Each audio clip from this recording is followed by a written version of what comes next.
I'm the captain. I am the captain. Okay, I think that it just going. Yep, it's going. All right. Cool. So I guess we'll just kind of start out. Yep. All right. What's up, guys? So this is my buddy Kevin Hamidi. Kevin, goes out to the people. What's up, guys? So Kevin's like really smart. He likes science. He knows all of this. He's a student of physical therapy officially now. Just got accepted to Western Michigan University. Actually, you know what? I'll let you do your little Yeah, intro. sure. I'll take over then. So yeah, my name's Kevin. I am a coach for physique athletes as well as strength athletes. I help people get into their best shape. I'm officially now a student physical therapist, so I'll be starting at Western Michigan University to get my doctorate in physical therapy. So basically, I am a huge nerd about all things physique, strength, and rehab related, and so is Adam. So we thought it would be great to get on. You're more of a nerd than me with the rehab part of things.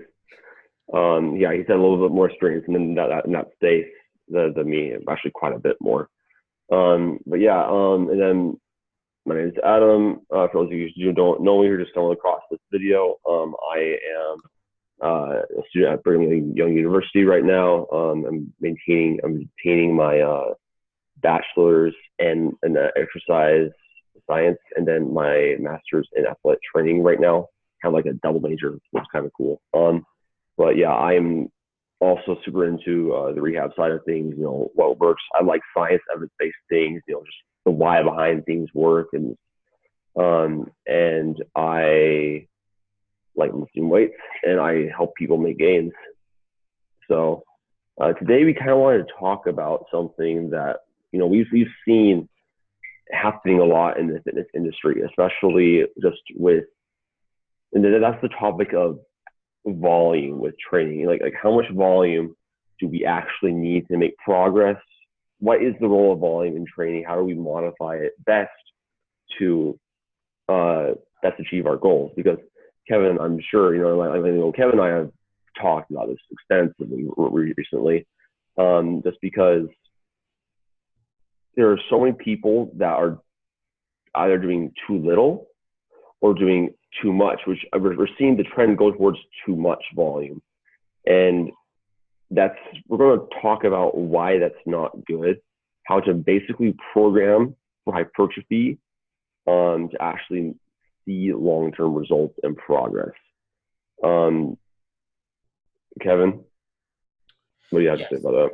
Yeah, so going off that, so like Adam said, the trend that we're seeing is that more people are just doing way too much volume in the gym, more than they typically need. And, you know, if you take a look at your own program, or you just look at your past week of training and you just ask yourself, how many sets am I doing?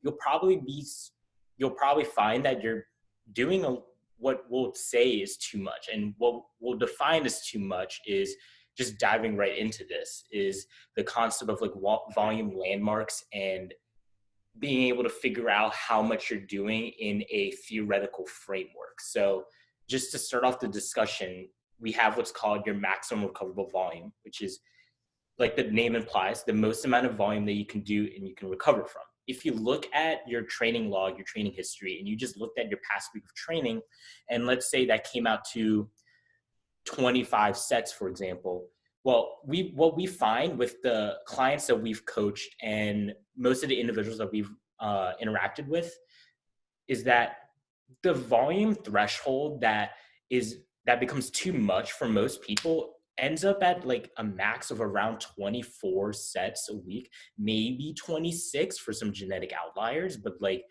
you can't. So like big muscle groups like the back, which are really resilient, or like using a lot of movements, can generally take a lot more thrashing. But like people like doing like 20, 30 sets of chest and like expecting this to like be able to actually like see like their bench move week to week is just a fool's errand. Right. And, you know, and there are numerous problems that come into play with just doing too much volume in the gym. And we can kind of go down like a short little list of like issues that kind of arise. The main one, again, with maximum recoverable volume being that you're not able to recover from the work that you're actually doing in the gym. When speaking about specifically muscle hypertrophy here, you're not growing muscle when you're in the gym doing your working sets. You're growing muscle when you're out of the gym and you're actually recovering from your training. And if you're just doing so much volume that you're always feeling beat up throughout the week and you're never giving your central nervous system and your musculoskeletal system a chance to actually recover, you're going to run into problems with being able to actually effectively grow muscle week to week because you're just unable to provide an adequate stimulus. And the biggest reason for that is because, so volume, we know unequivocally from multiple studies that volume is the number one driver of hypertrophy, hypertrophic adaptation. So going off of that coin, I feel like a lot of people have the mindset that, okay, I want to build muscle. And they hear volume is the key. Like volume is how we make those hypertrophic gains. And then they'll hop on a program which is like, okay, I'm going to give as much volume as I possibly can on my chest and like just trash it up, and like the more sore I am, the better and whatever. But then they get to their next training session and like maybe they have like a really, really awesome pump for the first time. They're like, man, that was really awesome. Like, wow, I feel really tired. Okay, I must be making some gains, whatever. Like you can take a really sick Instagram selfie, see a baby have a suit where you're like, oh man, gains, bro. But then you get to the next session and something interesting happens. And this is what happens so much, is that people will start to either plateau, best case scenario, but what will mostly happen when you're seeing your maximum recoverable volume, especially in multiple sessions, you're going to have a performance decline. Now, Kevin, would you like to explain to the people why that's problematic and why that's not, conducive with gains?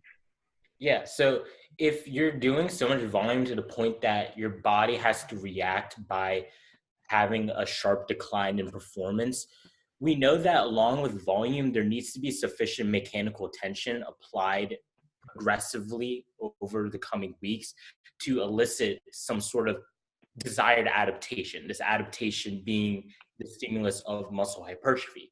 If you're doing so much volume to the point that your performance has a sharp decline and you kind of just stagnate there, you're unable to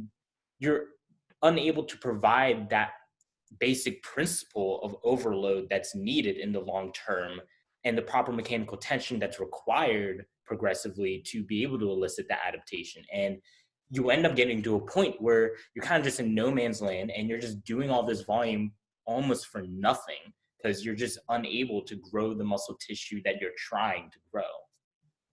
Yeah. And so a lot of times when we have clients that come to us, I think who are like, I'm plateaued on X lift, or I'm not able to see progress, haven't been able to see size, I feel really beat up, etc.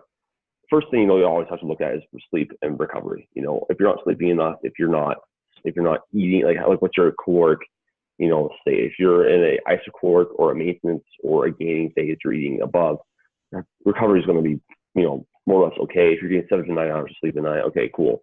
Let's say you check all those boxes of recovery off, the first 2 ones that have to be in place. We will always look at the program. How much volume are they doing per week?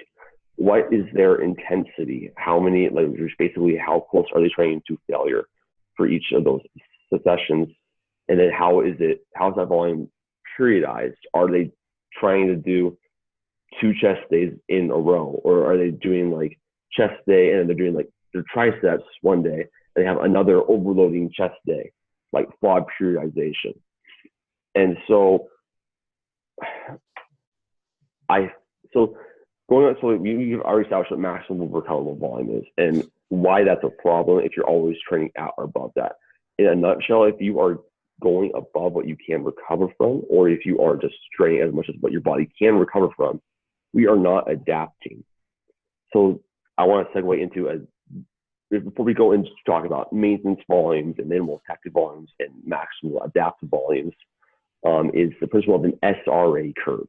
Okay, this is a very fundamental, extremely important thing to understand that most people in the fitness space do not understand. So what SRA stands for is stimulus recovery adaptation. It basically describes what the process of training and making gains. So in order to make gains, or for there to be a physiological response where you change a certain system in our body, basically a stimulus for that. That stimulus does is when you're in the gym, we are adding volume, we are fatiguing our muscles, we are having them under load, we are trying to get better. Okay, cool. We've done that. We've had our session. We've overloaded. We've come in and done that. The only way, all that you've done for that is you generated fatigue. You generated that. Like, you haven't recovered. You haven't adapted. So it kind of is going to go down like this, right? So you're at this, let's say, of heightened fatigue. When you are going into the next stage of recovery, you're going back. We're trying to get back up to baseline, right? Where we have recovered from that stimulus. Okay, we can't actually train if we want to. We can't do that exact same thing that we did last time. We don't want to just do that. We don't want to just do the same thing we did last time. That's called a plateau. That's called staying static. We don't want that. That's the most frustrating thing, especially when you're working hard. You're not seeing those progress. The most important part of that is the adaptation period, which is basically we're going to be going above your recovery curve. You're going to be better for your next session by overcompensating. Your body will overcompensate because your body basically is going to be like, okay, that was hard. We need to adapt. And then we're going to try to make this thing easier next time we encounter it so that we don't die. Like, basically, that's what it is. It's fundamental core. Homeostasis, physiology, all has to do with, okay, there's some external stimuli. Okay, how do we adapt to that? How do we keep this guy from dying? And then so when the reason why that adaptation period is so important and why we stress keeping your training volume predominantly always in that area of adaptation is because that's where you're actually going to be getting stronger. You're actually going to be able to feel good in the gym, not be run down, not be so sore that you can't walk to your dog or whatever. Do you have anything to add to that? Yeah, I mean, like basically said, if we wanted to just simplify things even more, it's like you need to provide your body, like the whole goal of training here is you're trying to provide your body with a reason to grow muscle. You're not going to just grow muscle just by walking to the gym and doing nothing or sitting around. If you're new and then you unless you're new, then you can walk to the gym and not even pick up a weight, you'll grow. But anyways, walk by other of us and you get some spare amino acids. Yeah, but it's like you need to give your body like a reason to actually grow muscle. That's where the resistance training comes into play. And like Adam said, once you've stimulated your muscles to give them a reason to grow, they need to recover from that. They need to recover from the hard training that you're doing. And if you're going over that maximum recoverable volume limit, you are just impeding your results in that way. And then just to quickly touch on like two other points or another point that you want to avoid is that if you're going over your maximum recoverable volume, one, in addition to lack of progress, you're also going to be at a higher chance of injury. We're not going to go too much into this at all, but just case in point, if you're going over the most amount of volume that you can recover from, you're going to be at an extreme likelihood of injury. And nothing's worse than getting injured and not being able to make any progress whatsoever in the gym. Then you can just say goodbye to your gains. So you want to avoid injury. And if you want to reduce that risk of injury, you want to be training under your maximum recoverable volume.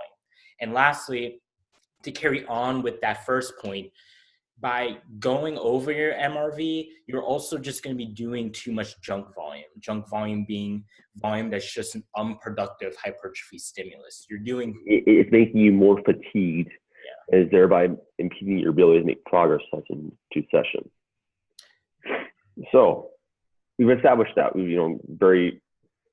I hope that we've scared you a little bit enough. Not scared, but like made you aware of.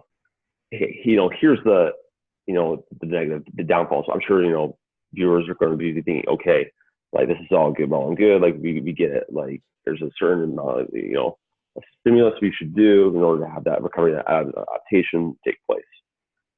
So how do we then actually make progress? How do we manage that? what volume ranges should we be in? So in layman's terms, keeping this as simple as possible, for most people, we're going to want to keep your sets and reps in between a 10 to 15. So I would say, I've heard people say going up to 20, but like for some people, even 20 sets per week of like hard overloading back training or quads, for example, is going to be just too much. And so generally 10 to 15 sets, right? Okay, that's cool, right? Okay, maybe that's the range that I'm working with. That's what we would call, like, let's just say it's your adaptive volume or the effective volume that you can do throughout your mesocycle in order to make progress. You need to say about that? Yeah, so to just simplify things here, it's like you want to just have a kind of set range that you want to work between. And there's different methods that we'll go into on how to structure your training here to work within these volume ranges. But like Adam said, 10 to 15, maybe 10 to 16, that's a good range for most individuals. You might hear 10 to 20, but what you have to remember is most people, unless you're a really advanced trainee, you're not going to be hovering around 20 sets per body part every single week. Like, that's just way too much. So like, Kevin, let's say for yourself, how many sets of, like, let's say chest and quads do you do per week on average? So on average, I'd have to say, like, for chest, I'm probably averaging around 16 sets, I'd say, a week. And for quads, like, just because they're a strong point for me and I don't need to be doing that much volume on them, I can progress very well just doing around 12 sets a week on quads. Yeah, so, and then for myself, I am around 16 sets for my chest per week. I generally like to stay within 14 to 16.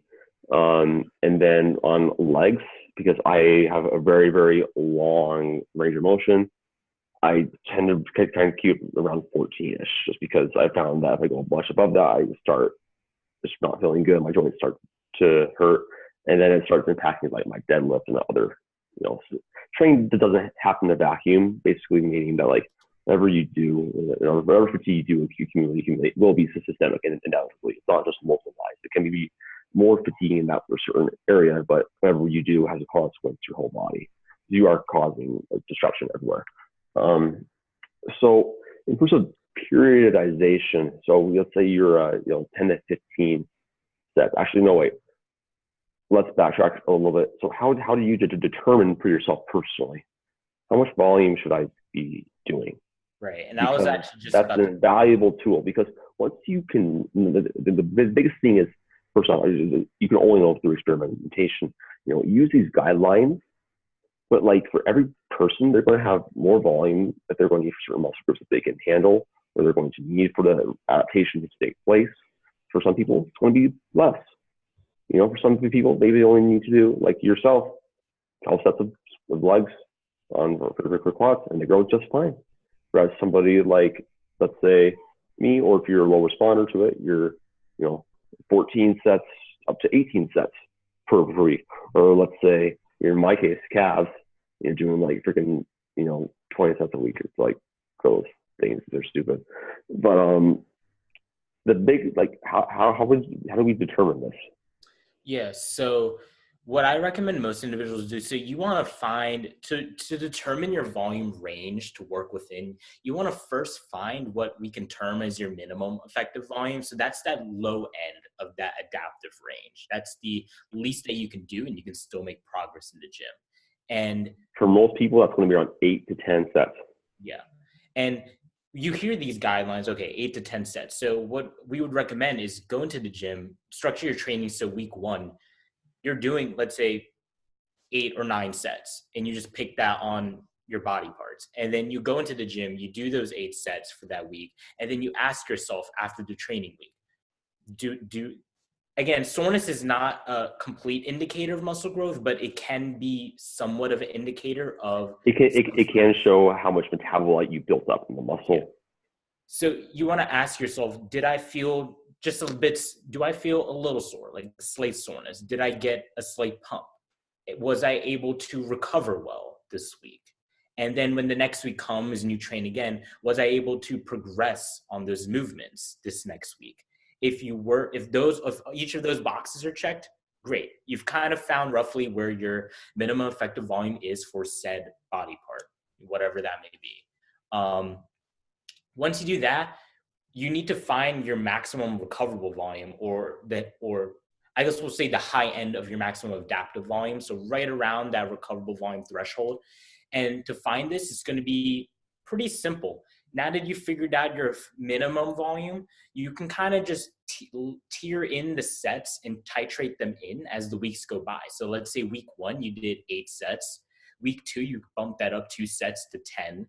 Week 3, you bump that up 2 sets to 12. And you keep going to the point of, you'll get to a point where you'll feel your body just basically asking for a deload at a certain point. Like your body's basically screaming to you, okay, we've had enough. It's time to recover now and take a week off. Like you'll get to a point where you feel, okay, maybe your joints might start to hurt a bit. Not necessarily hurt, but like you might feel some discomfort. You might feel like there's extreme soreness on certain body parts. You might feel like you are not able to recover well session to session, especially if you're training body parts like twice a week. You might find that you're unable to recover well from the first chest session to the next one. And that's where sleep's bad, your mood's bad. Yeah. Like for myself personally, when I'm in a state of receding or being at a maximal recoverable volume, I can't sleep very well. I'm just really tired, like all the time. Like no amount of pre-workout gets me hyped, and then you'll kind of start to psychologically not want to go to the gym. Yeah, and usually that will occur if most individuals aren't going to vary that much. So like if your minimum effective volume was like, let's say 10 sets, you'll probably be able to build up to like 18 maybe, or somewhere around there, maybe 16.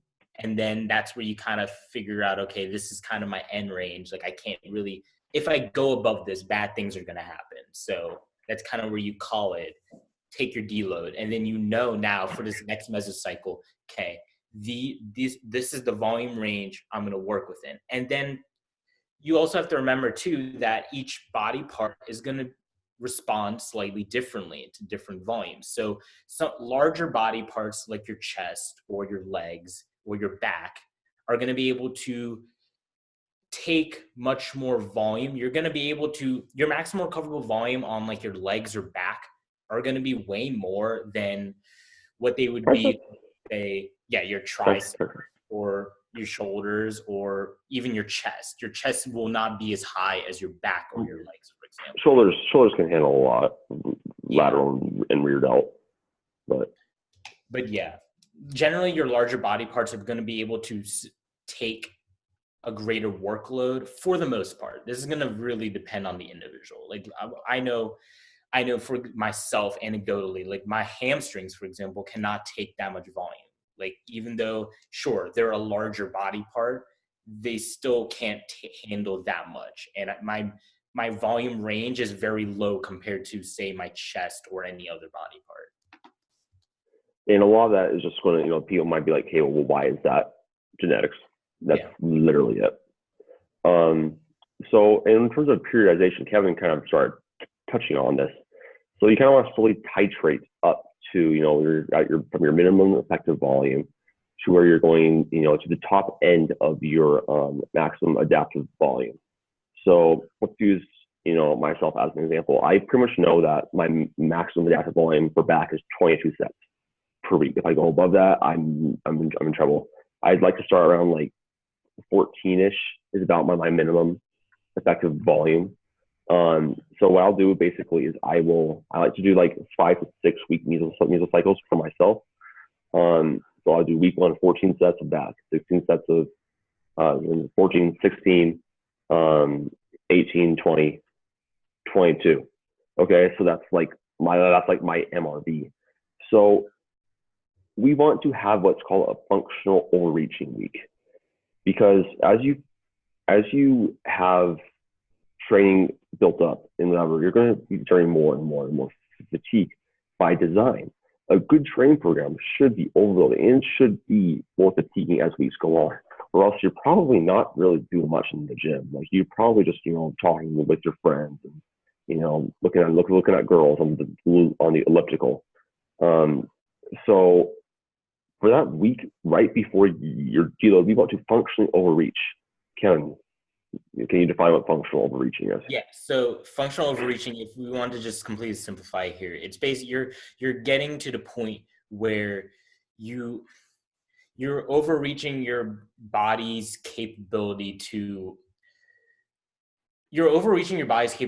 be able to effectively produce more workload or force to the point of this is the limit that you have for yourself, and you could not get over this limit the next week if you wanted to. Like if you tried to, your body would just have a decline in performance. Like there is no way physiologically your body would be able to apply a greater amount of workload than you just did. And the point of this is to be able, we're basically structuring our training in a way that we're able to maximize the hypertrophic stimulus that we're trying to get. And by doing it this way, this isn't the only way to do it, but by doing it this way, we're able to take advantage of working within a wide variety of both rep ranges and set ranges to where we're able to get the best adaptation possible. Whereas there are other methods you could use where you just kind of hover around your lower volume amount. But if you're doing it that way, you're not going to be effectively doing all that you possibly could to stimulate your muscle fibers. Yeah, and plus your body over time will become like so used to that, and then you won't have any reason to change anymore. And then it's like you're gonna have to eventually increase volume. A way of doing this, you know, the reason why this is better, because you're essentially introducing your body to new stimulus over and over and over again. And so it has that variation, which is very important with strength training and hypertrophy. So after we've done, so basically you want to tier up your volume from minimum effective volume all the way to maximum recoverable volume and above it. Would you recommend going just at your MRV or going a little bit above? I would not recommend going a little bit above, especially, and I'm talking about this and I'm saying this primarily for the demographic we're speaking to. Like if you were a professional bodybuilder in like the IFBB or something like of the sort, like this would not apply. Like I would not be talking about it this way. But like for the average trainee, even with serious goals, I would not recommend going above your MRV, only because that can come with some potential downsides. Those downsides being those cons outweighing any potential pros. Like you might get maybe like 0.5% of like a better hypertrophic stimulus going over your MRV that week. But like the potential downsides of potentially getting injured, potentially having a sharp decline in performance, having to deload for longer. Yeah, having to deload for longer. Like the downsides that are associated, just the risks don't add up to make it worth it. And so I would just recommend going at your MRV or even just slightly below it, like just kind of teetering that line, like right below your MRV, where like you've pretty much squeezed out as much as you possibly could this mesocycle. Like you couldn't really do more. And sure, you could try to do more, but is it really worth it? Probably not. Yeah. I also want to touch on something too about deloads. Sometimes we'll have, you know, I'm sure that you've had this too. People will be like, well, I feel fine. I don't need to deload. I feel fine this week. Well, and then like they go on to the next week of training, and then all of a sudden everything just goes boom. Like it's just like, oh my gosh, everything just goes to hell. Like you can't do anything. This is why we always recommend scheduling your deloads and sticking to them, and designing your program around them. Now, generally, bigger, stronger athletes with more muscle mass will have a lower paradigm for deloads. Basically, you have 3 to 4 weeks of hard training, followed by 1 week deload. Whereas less advanced, weaker, and less muscular individuals and women, would fall into this category, and definitely just due to physiological differences, would be about 5 to 6 weeks. And deloads suck. Like Kevin knows, I struggle a lot with them. And mentally, I've skipped deloads. I've had periods of time where I have exceeded my MRV for weeks and weeks and weeks on end, and I just dug myself in a hole. I've gotten hurt.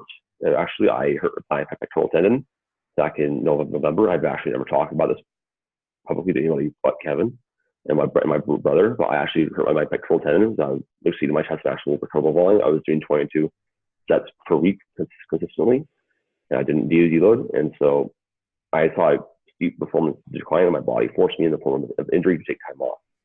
So stick to your deload, stick to the plan, trust your coach. If you don't understand how to program, if you don't understand these principles, it's probably going to be in your best interest to hire somebody like Kevin or I to write something for you that probably is going to work better than if you were to try, because programming is not as simple. I feel like a lot of these fit-spoken people think like make it seem like very, very like simple. It's not nuanced at all. In reality, there's so much variation. There's so many things you have to take into account with lifestyle factors and whatever personalities of clients, even like with programming. So if you are confused about this, I would say like, get like Renaissance Periodization even has like, a great physique template. Just get somebody that knows, what they're talking about. So then you can kind of learn, because I would honestly argue it's probably better to like have somebody to guide you that really knows what they're talking about instead of learning the hard way and getting hurt or sacrificing progress. Do you have anything to say about that? Just because like that's something that just makes me really frustrated when I see these workouts on Instagram and YouTube, and I'm like, what's the point? Oh yeah, all the swipe workouts that we're seeing now. Yeah. And then all these kids are like, oh my gosh, I'm going to do this workout. I'm going to exactly like them. Maybe they're on steroids and they have different genetics, or maybe they're even above their MRV and they can't make progress. Yeah. I can think of a couple of examples right now off the top of my head exactly that is the description. And this individual did 21 sets of back work in his back workout, and he gets back 2 times a week. So he's doing like 40 sets. So no wonder he hasn't remaining gains. He's gotten hurt. Yeah, and I mean, like a lot of this conversation we have between each other has been sparked from all the just crap that we see online that a lot of people are just falling prey to. And that's what we're trying to do with this video here, is just to kind of give you some tools that you can use to kind of just inoculate yourself to the BS of the online fitness world, and you don't fall prey to all these different things, and you actually can take an intelligent approach to your training and actually make progress and not hinder your long-term progress and health. A lot of people too will complain about these programs that like we might look at it and be like, oh my gosh, that's so simple, or like whatever. As like these Instagram workouts look really flashy, like using a ton of different movements, variation, blah blah blah blah. Well, guess what? That's newsflash. That's not scientifically sound. You need to incorporate multiple principles, like such as variation. If you're doing five chest exercises in your mesocycle, where the hell are you going to go for the next one? Are you going to, I don't know what you're going to do, like upside down, anti-gravity bench press. Like, I don't know what you're going to do. But like in the context of variation, having different exercises that you focus on each mesocycle, even though they are the primary muscle group that they are targeting is going to be the same, they're going to hit the muscle fibers in a slightly different manner. For example, I was doing lunges and for the past mesocycle for my peaking block for leg accessories, I changed to Bulgarian split squats, but one of the muscle fibers completely recruited, did differently, and I can feel it. So I would advise you to go more towards what works, what's supported by the scientific literature, and not just what looks cool or what maybe makes you tired. This is something else I do also want to talk about too, going off of why people give themselves so much volume. I feel like a lot of people are very deceived by the actual caloric burn of weight training. Mm-hmm. I've even seen like one post today of somebody that I really, really respect, saying that her workout was like 850 calories when she was doing like weight training. And I'm like, yeah, that's done. Nah. Like, so Kevin, what would you say to somebody who is kind of struggling with the whole idea of, well, I'm giving myself volume just because like I want to burn calories, you know, it's going to help me burn more, you know, whatever. I really, really like the pump. Like, what would be like, I feel like this is that's a huge reason why people go to the gym. There's a huge psychological aspect to it. You know, people like to feel like they've actually done something. And sometimes when you're going into the gym and all you're doing is 8 sets of back and 6 sets of curls, whereas like maybe like you see your favorite fit person doing, or like your buddy's like, oh, I did 20 sets of back. I'm totally tired. I'm torched. And you're like, I feel fine. I'm not tired. Yeah, like, and you know, when approaching this discussion, like when approaching this discussion with someone where, you know, they love that sweat, that burn feeling in the gym that makes them feel like they actually worked hard, you know, and that's why they're doing all this volume. You know, I like to take kind of like a balanced approach to it where I'm not completely cutting it out cold turkey just because we want adherence to the programs that we make and that other individuals run. Like, you need to have fun with your program and you need to adhere to the program, and that's very important.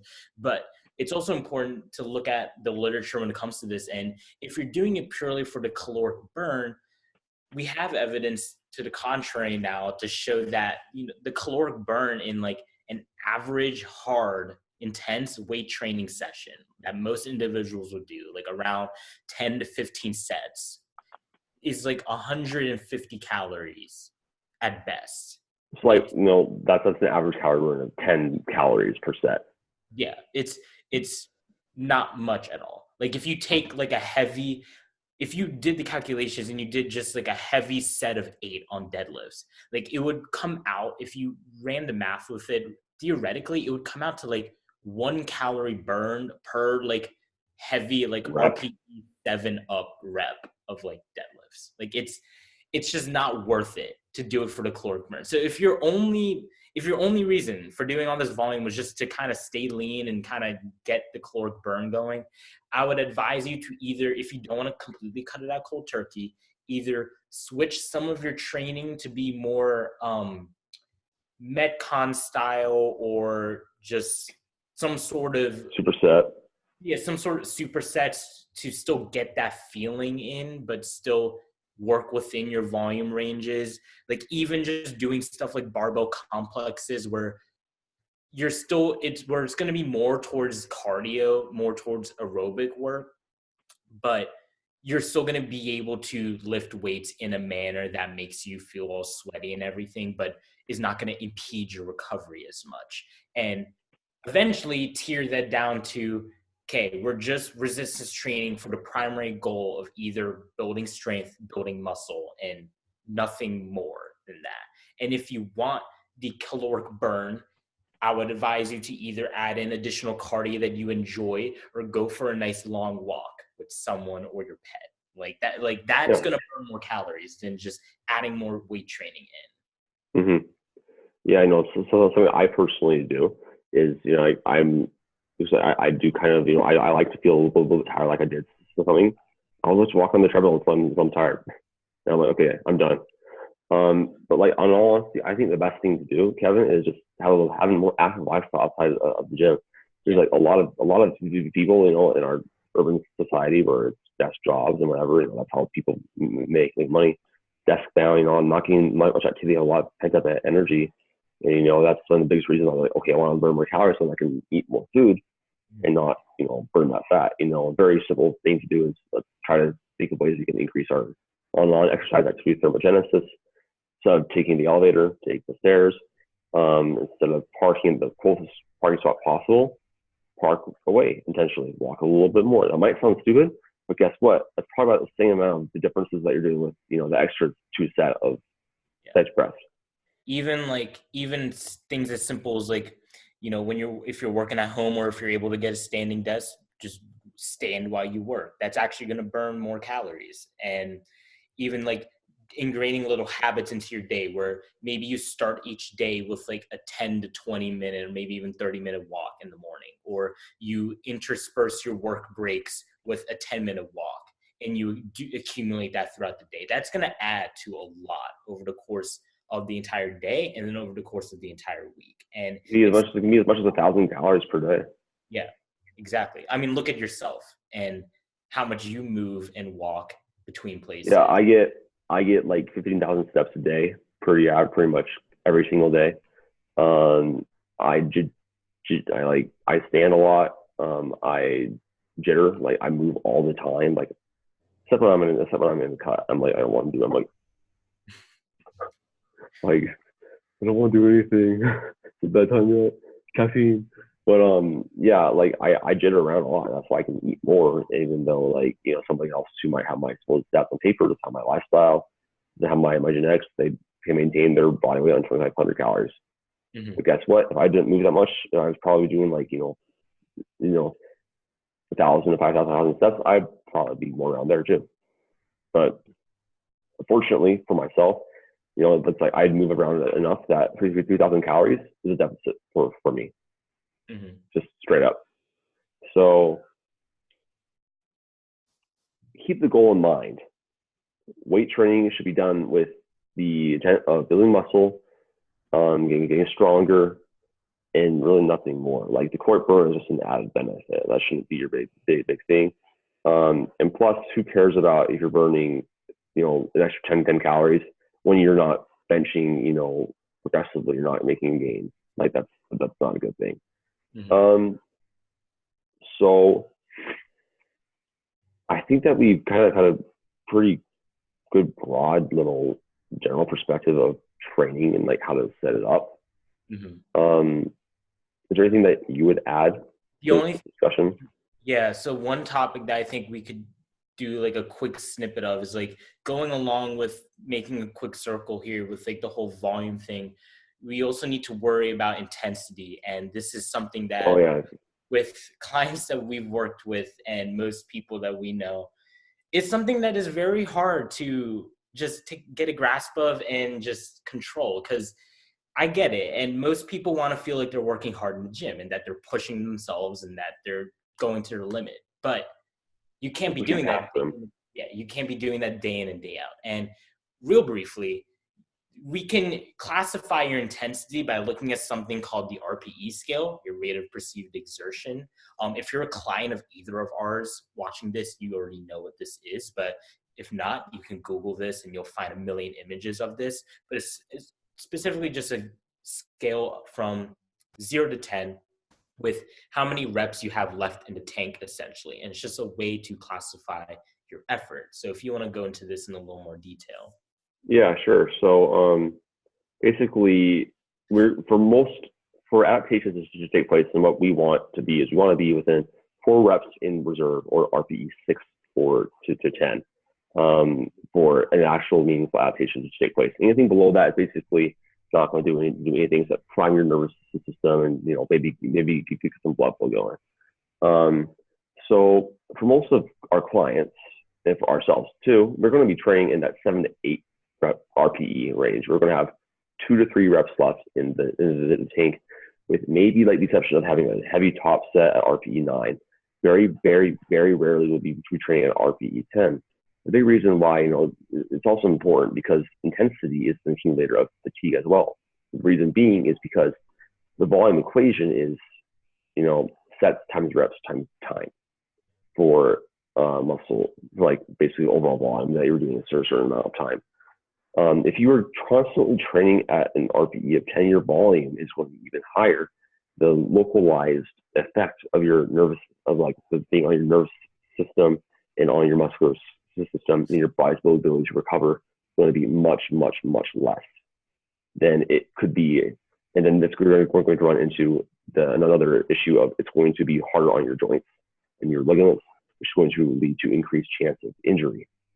So we generally will recommend, and if you look at any of these top level athletes that train intelligently and that are really jacked and strong, the most important thing is to train within that 6 to 8 RPE range. Then you are making sure you're able to, not only are making those adaptations, that is an adequate stimulus.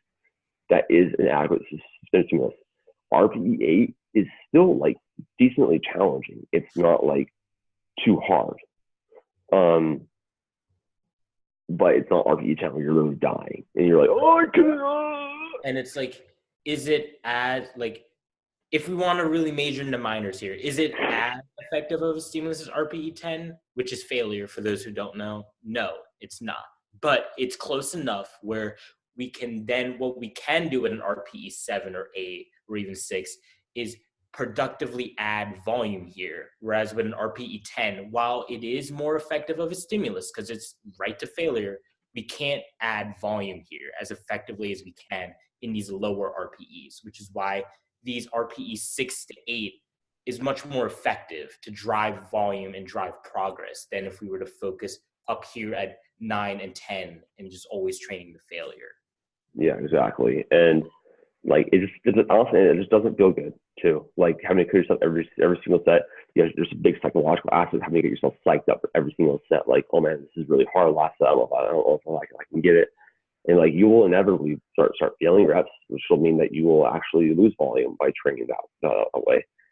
We don't want to fail any reps in training. You don't get stronger by failing reps. You get stronger by making reps. And going off of that too, just a little other side tangent. You're training to failure. Stop. Just stop doing it. It's not worth like again, we're talking about margins here, like margins into the literature. Will it recruit your neural system completely? Yes, it will activate more units.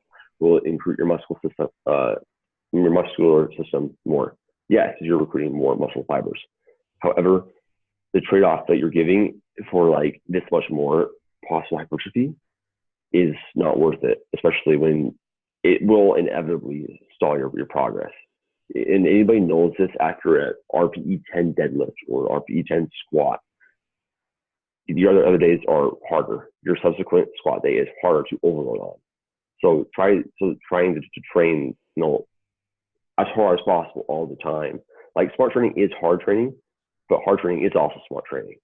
You need to be in that threshold and have the discipline to stay away from it. And this is a difficult skill to learn to kind of gauge your RPE. Basically, what I would say is stop when it gets challenging. Basically bar speed is a very good indicator. If you're having to grind out your reps, you're starting to have to consider racking the weight. And then you'll kind of learn over time as you learn your body, your cues, it's different messages that it sends you, where your RPE 7 is, your RPE 8 is. For some people, it looks different. Like Hayden Bow, for example, RPE 8 looks like RPE 11. Yeah. And then for sometimes my RPE 9 on deadlift looks like it's a 7, but that's my 9. So. Yeah, I mean, like anything, RPE is going to take some practice. Go until the point it feels challenging. And after each set, ask yourself, how many reps could I have done after this?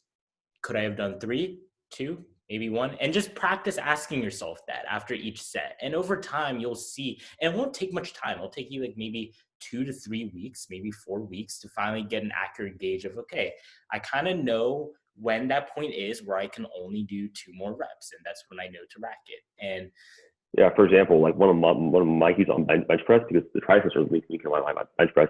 When I start feeling like a little bit like a weakness in my triceps, I'm like, okay, I'm an RPE 8, and I should re-rack the weight. Yeah, and going back to intensity here, it's like I'm not going to say there is never a time that you should be training to failure. I'll give you guys 2 instances where you should make use of training to failure.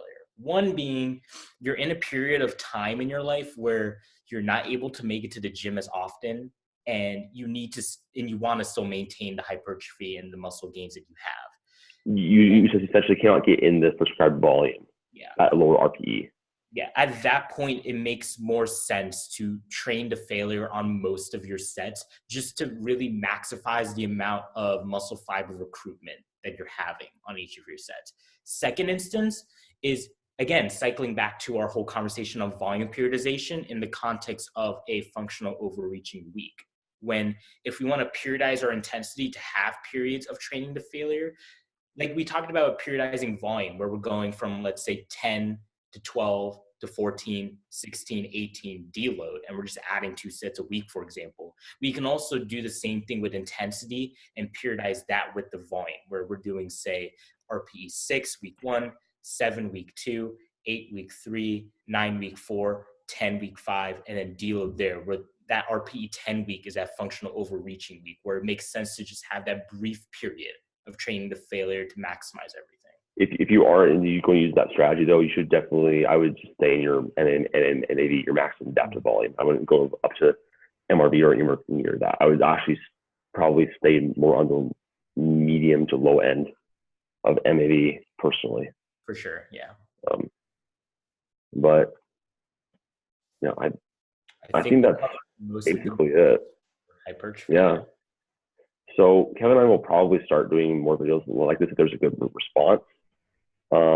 So make sure to follow Kevin. I'll link his, all of his social media and bio of his Instagram. He posts a ton of informative, good content. Really smart, as you guys can probably picked up. But yeah, if you guys are interested in coaching from either one of us or 4grams, we both do offer them. Shameless plug. But yeah, leave a comment, like the video, let us know what you want to see. And Kevin, thanks for hopping on with me. Anytime, and looking forward to doing more of these videos. Absolutely. Right. There you guys. Take care.